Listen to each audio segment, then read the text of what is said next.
Hello student, स्वागत है एक बार फिर से हमारे इस यूट्यूब चैनल BMJNB क्लास में। तो बच्चों, आज से हम जवाहर नवोदय विद्यालय एंट्रेंस एग्जाम 2023 की प्रिपरेशन कराने वाले हैं इस चैनल के माध्यम से।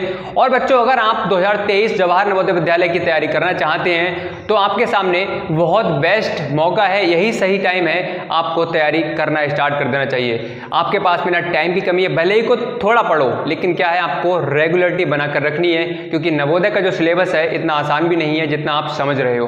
तो एक साल अगर आपने उसके लिए दे दिया तो आपका सिलेक्शन कोई भी नहीं रोक सकता है। ठीक है बच्चों, और एक बात मैं आपसे बताना चाहूंगा कि मैं यहाँ पर मैंने बुक सेलेक्ट की है अरिहंत जवाहर नवोदय विद्यालय की। आई थिंक आपके भाई बहनों ने सभी ने पढ़ी होगी, तो आपके पास में पता होगा। ठीक है, तो उस किताब से मैं आपके लिए पूरा सिलेबस, हर एक क्वेश्चन 1 बाय 1 क्वेश्चन कराने वाला हूं। लेकिन डिफरेंस क्या होगा कि मैं यहाँ पर जो क्वेश्चन कराऊंगा बेटा, वो क्या होगा, पहला क्वेश्चन मान लो मेरा कोई है, ठीक है, और आपकी बुक में वो क्वेश्चन हो सकता है 10वें नंबर पे हो सकता है 5वें नंबर पे हो सकता है 8वें नंबर पे हो। इस तरह से आपका सीरियल नंबर है वो चेंज हो सकता है, लेकिन जो क्वेश्चंस हैं बेटा वो क्या होंगे, वो सभी आपके जवाहर नवोदय विद्यालय अरिहंत बुक है उसी से सारे क्वेश्चंस मिल जाएंगे। ठीक है बेटा, तो इस बात का आपके लिए ध्यान रखना है कि आप कहो कि सर ने तो कहा था कि अरिहंत बुक से कराएंगे, लेकिन यहाँ पर तो कुछ ऐसा नहीं दिख रहा है। तो मैंने सीरियल नंबर जो है उसको चेंज कर दिया है, वो ऐसे किया है इजी, मॉडरेट, फिर डिफिकल्ट। इस तरह के क्वेश्चन को मैंने एक सीरियल से लगाया जिससे आपके लिए समझने में आसानी हो। ठीक है, और बच्चों आपसे एक बात और बताना चाहूँगा, कहना चाहूँगा, अगर आपके लिए 1, 2, 3, 4 मतलब 4-5 दिन आप हमारी क्लास को अटेंड करके देखिए। जब आपके लिए समझ में आ रहा है, जब आपके लिए लगे कि यहाँ से हम कुछ सीख सकते हैं, सर का पढ़ाया हुआ हमारे समझ में आ रहा है, तब आप क्या कर सकते हैं, हमारे चैनल को सब्सक्राइब कर सकते हैं। ठीक है, अभी नहीं, जब आपके लिए समझ में आ जाए, अच्छा लगे, तब आप चैनल को सब्सक्राइब कर सकते हैं और लाइक का बटन वो भी दबा सकते हैं। लाइक का बटन दबाएंगे तो मुझे पता लगेगा कि आप लोगों के लिए समझ में आ रहा है, और सब्सक्राइब का बटन अगर दबाएंगे तो वहाँ से हमें एक बात पता लगेगी कि आप हमारी फैमिली का हिस्सा, हमारी क्लास का हिस्सा आप बन चुके हैं। ठीक है, आप हमारी फैमिली, यूट्यूब फैमिली मेंबर बन चुके हैं। ठीक है, तो ये सब काम आपके लिए करना है। ठीक है, तो चलिए बच्चों, आज हम क्या करने वाले हैं, पहला चैप्टर नंबर और नंबर सिस्टम। इसको स्टार्ट करने से पहले बेटा हम कुछ बेसिक चीज़ें हैं उन पर हम सीख लेते हैं, नंबर्स के बारे में जान लेते हैं, नंबर्स क्या होते हैं। ठीक है, और मैं आपके लिए किस तरह से पढ़ाने वाला हूँ उसके बारे में थोड़ा सा मैं आपके लिए बताऊँगा। देखिए, कोई भी एक एग्जाम्पल से समझो, जैसे कोई भी अगर एक मीनार है, ठीक है, मीनार बनानी है या हमें कोई मकान खड़ा करना है बहुत ऊँचा, तो हमें क्या करना पड़ता है, उसकी जो नींव होती है, उसका जो आधार होता है बेटा, वो उसे स्ट्रॉन्ग करना होता है, उसे मजबूत बनाना होता है, तभी क्या है, उसके ऊपर बहुत सारे जो मंजिलें हैं, इमारतें हैं, वो क्या है, खड़ी हो सकती हैं। इसी तरह से मैं आपके लिए कुछ बेसिक से बेस, आपका जो बेस है उसके लिए थोड़ा स्ट्रॉन्ग करूंगा। अगर आपके लिए आता है तो बहुत अच्छी बात है, आप पढ़िए, हो सकता है कि कुछ नया सीखने के लिए मिल जाए, और नहीं आता है तो बिल्कुल बेसिक से मैं आपके लिए पढ़ाऊंगा। ठीक है, बेसिक से सारी चीज़ों के लिए मैं क्लियर करूंगा। अगर आपने बेस के लिए जान लिया तो आप बड़े बड़े क्वेश्चन के लिए आसानी से कर सकते हो। अब आपके लिए बड़ा क्वेश्चन बिल्कुल नहीं आएगा समझ में अगर आपका बेस क्लियर नहीं है। आपके लिए मान लो इस तरह का कोई भी क्वेश्चन दे रखा है, इस तरह से, ठीक है, ये क्वेश्चन दे रखा है। अब आपके लिए पॉइंट वाली मल्टीप्लाई ही नहीं आती है तो आप इसके लिए सॉल्व कर लोगे? इम्पॉसिबल है, नहीं कर सकते ना। तो सबसे पहले हमें मल्टीप्लाई को, इसको सीखना पड़ेगा। ठीक है, कैसी वाली, डेसिमल मल्टीप्लाई वाली, ठीक है, इसके लिए सीखना पड़ेगा, तब हम आगे सॉल्व करेंगे। जब यही आपके लिए नहीं आता है तो आगे आप सॉल्व नहीं कर सकते हो। इसी तरह से तो मैं हर एक चैप्टर का बेस आपके लिए बताऊंगा। ठीक है, तो चलो बच्चों अब स्टार्ट करते हैं। सभी लोग कॉपी और पेन लेकर भाई बैठ जाइए और प्रॉपर तरीके से सभी लोग अपने अपने नोट्स जो हैं वो बनाएंगे। बहुत इंपॉर्टेंट चीज़ें हैं, वो सभी चीज़ें मैं पढ़ाने वाला हूँ, और मैं आपके लिए यहाँ पर सिलेबस जो है आपका पूरा करा कर दूंगा फ्री ऑफ कॉस्ट। ठीक है, कोई भी इसका चार्ज नहीं लगेगा। आप कहीं पर भी यूट्यूब चैनल पर सर्च कर लेना, अगर आपके लिए पूरा सिलेबस अगर मिल जाए तो मुझे बता देना सर कमेंट सेक्शन में। ठीक है जी सर, हमें यहाँ मिल गया। ठीक है, तो कहीं पर नहीं मिलने वाला है, पूरी बुक हर एक क्वेश्चन मैं आपके लिए कराने वाला हूँ। ठीक है बेटा, इतना बात का आपके लिए ध्यान रखना है। चलो अब स्टार्ट करते हैं। देखिए बेटा, चैप्टर जो है आपका पहला, ठीक है, पहला चैप्टर है number, chapter 1 number and number system.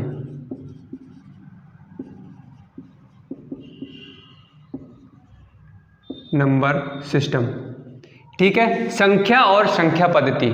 ठीक है। तो आज हम संख्याओं और संख्या पद्धति, ठीक है, इसके बारे में हम समझने वाले हैं कि संख्याएं कितने प्रकार की होती हैं, ठीक है। इसके बारे में 1 बाय 1 करके हम बात करने वाले हैं, ठीक है। तो पहली संख्या है बेटा आपकी प्राकृतिक संख्या, या बोल सकते हो आप प्राकृत संख्या, ठीक है। इसे आप इंग्लिश में बोलोगे नेचुरल नंबर्स।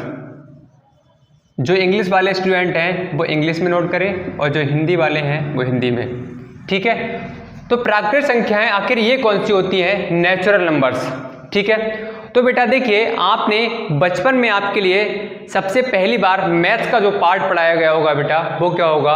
1 2 3 4 5 6, मतलब काउंटिंग करना आपके लिए बताया गया होगा, गिनतियां गिनना सिखाया गया होगा। जब आप छोटे हो गए, मैं था या आप लोग थे, सभी लोगों के लिए मैथ्स में सबसे पहले क्या सिखाया जाता है बेटा? कहो 1 2 3 4 5, इस तरह से बोलते हैं, 1 2 3 4 5 इस तरह सिखाया जाता है। तो वही बेटा क्या होता है? आपके नेचुरल नंबर्स होते हैं, प्राकृत संख्या होती है, आप बोल सकते हो प्राकृतिक संख्याएं, ठीक है। तो यहां पर देखिए कौन कौन सी संख्याएं हैं? 1 2 3 4 5 6 so on, ये सभी क्या है बेटा?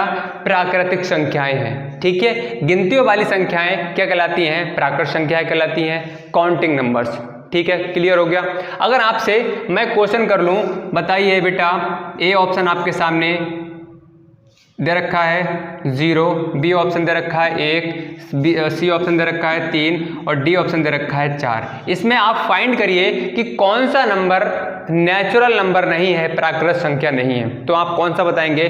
अभी आप तुरंत जाएंगे कहां पर? मैंने बताया था काउंटिंग, 1 2 3 4 5 6 7 8 9 10 सो ऑन, इस तरह से चलती रहेंगी।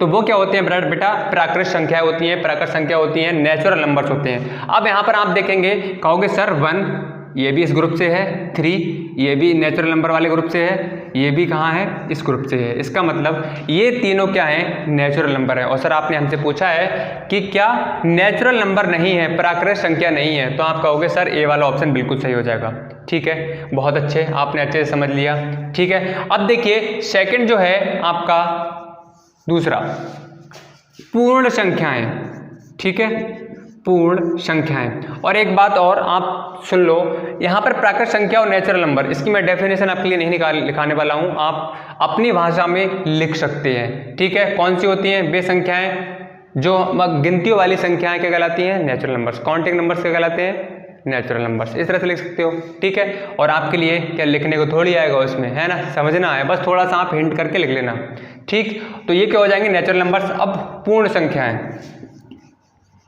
होल नंबर्स, ठीक है। होल नंबर्स कौन से होते हैं? देखो ये भी बहुत आसान है, कैसे समझोगे इसके लिए? पूर्ण संख्याएं, किसी भी चीज का पूर्ण हो जाना। अगर आप मैं कहूं बेटा 1 2 3 4 5 6 ये क्या है, तो आप कहोगे सर ये नेचुरल नंबर्स हैं, ठीक है। लेकिन इसमें आपके लिए 1 से पहले क्या आता है? 0, वो इसमें नहीं दिखेगा, इसमें नहीं दिख रहा होगा आपके लिए, मतलब ये क्या थोड़ा सा अधूरा लग रहा है ना। तो अगर मैं नेचुरल नंबर के साथ में, ठीक है, प्राकृतिक संख्या के साथ में अगर 0 के लिए और इंक्लूड कर दूं, इसमें सम्मिलित कर दूं, किसके? जो आपका ग्रुप किसका है? नेचुरल नंबर का, उसमें 0 के लिए अगर और इंक्लूड कर दिया जाए तो बेटा वो क्या बन जाती है? होल नंबर बन जाता है, पूर्ण संख्या बन जाती है। क्लियर हो गया? किसी का डाउट है? ठीक है, डाउट हो तो भैया आप क्या कर सकते हो, नीचे कमेंट सेक्शन जो है आपके लिए ही बना है, आप उसमें कमेंट करिएगा, सर हमारा यहाँ पर डाउट है, हम उसके लिए नेक्स्ट क्लास में आपके लिए आपका जो डाउट है, उसको जो समस्या है आपकी, उसका समाधान निकालने की कोशिश करेंगे। ठीक है, तो देखिए कितना डिफरेंस है, बस पूर्ण हो गया, कैसे जैसे ही 0 लगाया तो ये पूर्ण हो गया, तो 0 जब इसमें लग जाएगा साथ में इसके आ जाएगा तो ये पूर्ण संख्या बन जाएगी, होल नंबर बन जाएगा। वैसे क्या होगा, ये नेचुरल नंबर होगा। ठीक है भाई, सभी का डाउट क्लियर है? जल्दी से एक बार कमेंट करके बताएं, जी सर हमें यहाँ तक कोई समस्या कोई परेशानी नहीं है।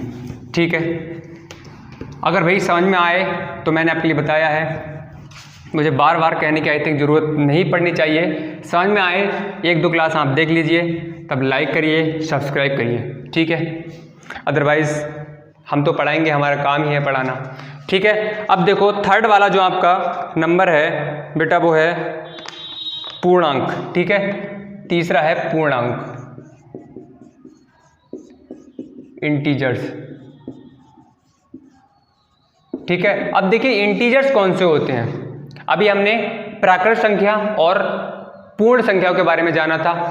पूर्ण संख्याएं कौन सी होती हैं? 0 1 2 3, 0 को साथ में लिख लिया जाए, जो आपका प्राकृत संख्याएं हैं, प्राकृत संख्या वाला ग्रुप है, 0 को साथ में लिख दो, क्या हो जाता है बेटा? वो आपका होल नंबर हो जाता है। अब इसमें देखिए, अगर हम 0 1 2 3 4 5 6 7 8 इस तरह से शो ऑन चलता रहेगा, ठीक है। 0 के साथ में धनात्मक पूर्णांक, ठीक है, और ऋणात्मक पूर्णांक कौन से? -1 -2 -3 -4, ठीक है, -6।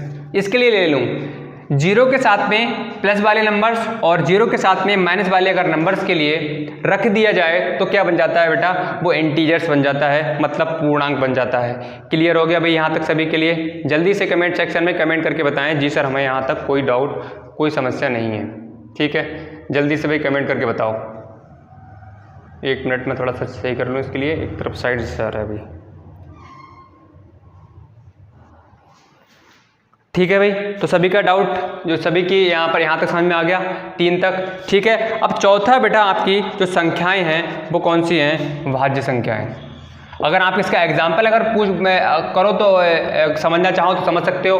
देखो आपके सामने 4 ऑप्शन दे रखे होंगे, 4 में से 3 हो सकता है कि पूर्ण संख्याएं, पूर्णांक दे रखा हो, पूर्णांक दे रखा हो, और एक ऑप्शन ऐसा क्या होगा जो पूर्णांक दिया हुआ नहीं होगा। तो आप आसानी से समझ जाओगे इनमें से अगर कोई भी संख्या नहीं दी हुई है इसका मतलब वो पूर्णांक नहीं है, ठीक है, समझ जाओगे।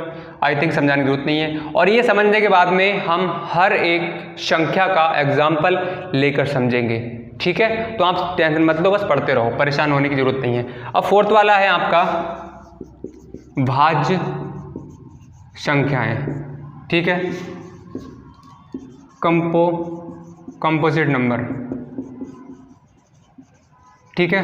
अब देखो ये कौन संख्या होती हैं? भाज्य संख्याएं। भाज्य संख्याएं कौन सी होती हैं बेटा? ये बड़ा समस्या हो रही है, साइड से भाग रहा है बार बार।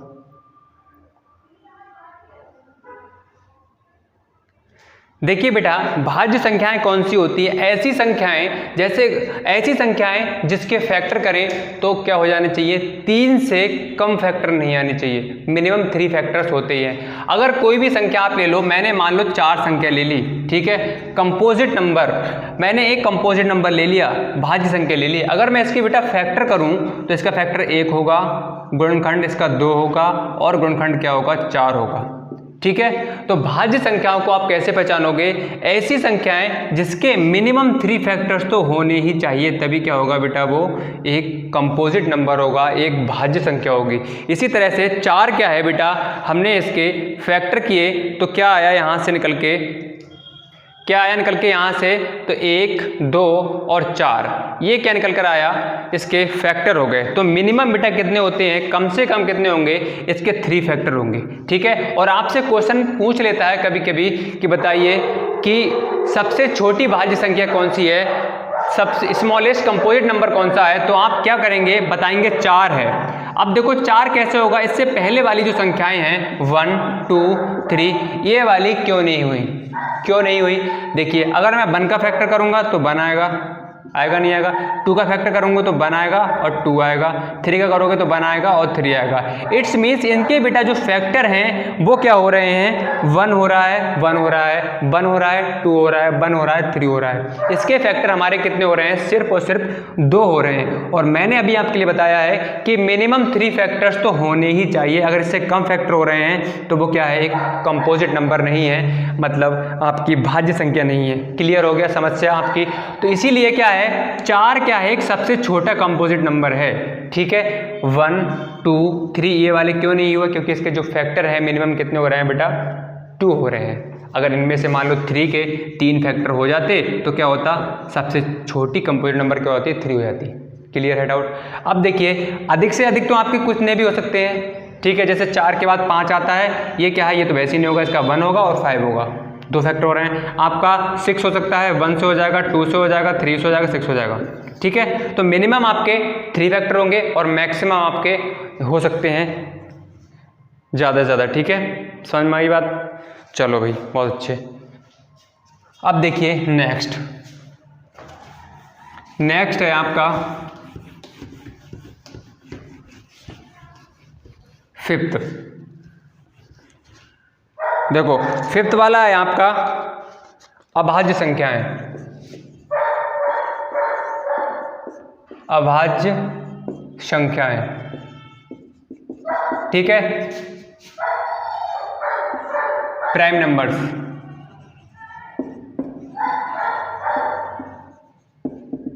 ठीक है।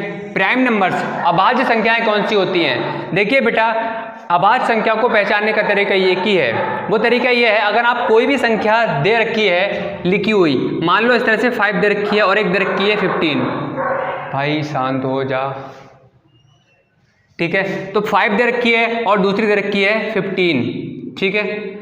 तो इसमें कैसे पहचानोगे कि अभाज्य संख्या है? ऐसी संख्याएं जिसके फैक्टर करने पर 2 फैक्टर आते हैं, एक तो खुद वो आएगा, ठीक है, और एक फैक्टर होगा, मतलब 1 फैक्टर होगा, ठीक है। अब देखिए, या ऐसे समझ सकते हो, ऐसी संख्याएं जो किसी से भी ना कटती हों, खुद से कटती हों और 1 से कटती हों, तो वो कौन से कहलाती हैं? प्राइम फैक्टर, प्राइम नंबर्स कहलाते हैं। देखिए 1 है, अगर आप इसके लिए डिवाइड करोगे तो ये खुद से कट रहा है और ये किससे कट रहा है? 1 से कट रहा है, तो ये क्या है बेटा?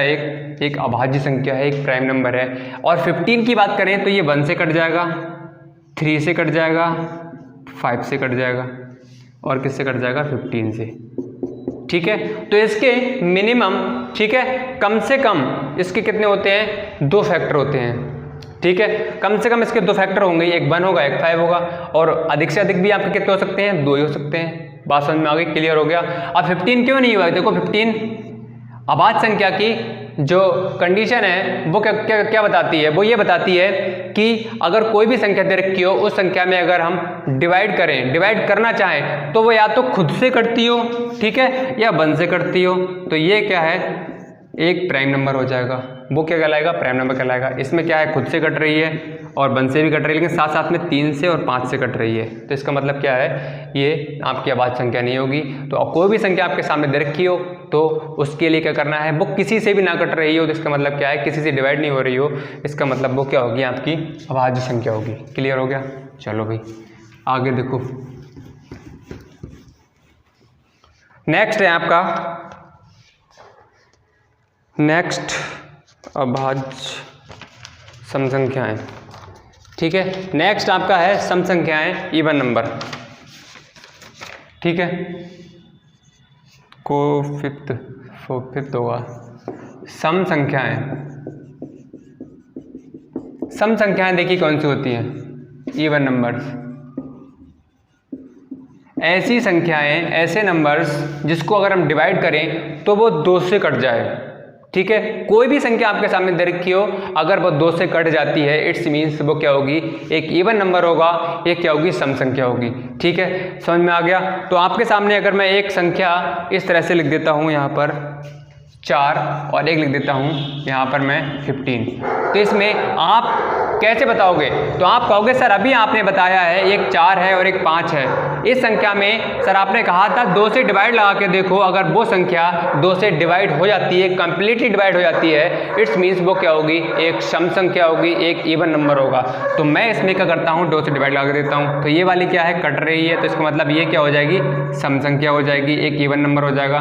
सर इसमें भी मैं करके देखता हूँ 2 से, तो ये तो क्या है? 2 से 14 है, ये क्या है? कंप्लीटली डिवाइड नहीं हो रही है, पूर्णतः विभाजित नहीं हो रही है, इट्स मीन्स ये क्या होगा? इवन नंबर नहीं होगा। कंडीशन समझ में आ गई? क्या बताती हैं कि ऐसी संख्याएं जिसे हम 2 से अगर डिवाइड करते हैं तो वो क्या 2 से अगर कट जाती है, 2 से डिवाइड हो जाती है, तो इट्स मीन्स क्या होगा बेटा? वो एक सम संख्या होगी। क्लियर हो गया भाई सभी के लिए यहाँ तक? चलो बहुत अच्छे। अब देखो नेक्स्ट है आपकी विषम संख्या।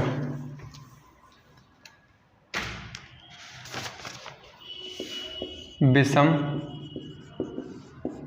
संख्या, विषम संख्या मतलब ऑड नंबर्स। देखो ये सम संख्या का जस्ट अपोजिट होता है। सम संख्या कहती है कि 2 से अगर हम डिवाइड करते हैं तो क्या हो जाती है? वो 2 से अगर डिवाइड करें तो अगर वो कट जाती है, पूर्णतः विभाजित होती है, सम संख्या कहलाती है। लेकिन इसमें उल्टा है, अगर कोई भी संख्या दे रखी हो 4, 9, ठीक है, और 11, मैंने इस तरह संख्या ले ली, अगर ये संख्याएं 2 से नहीं कटती हैं, ठीक है, 2 से नहीं कटती हैं, इसका मतलब क्या हो जाएगा, वो विषम संख्या हो जाएगी। जैसे यहाँ से अगर मैं काटूँ तो 4 क्या है, एक सम संख्या हो जाएगी। 2 से नहीं कटेगी, इट्स मीन्स क्या है, ये डिवाइड नहीं हो रही है, इट्स मीन्स क्या है, एक विषम संख्या है। 2 से ये नहीं कटेगी, इसका मतलब क्या है, ये भी एक बेटा क्या है, विषम संख्या है। समझ में आ गई बात। चलो भाई अब देखिए आगे, नेक्स्ट है आपकी संख्या। देखिए नेक्स्ट आपकी संख्या है क्रमागत संख्याएं।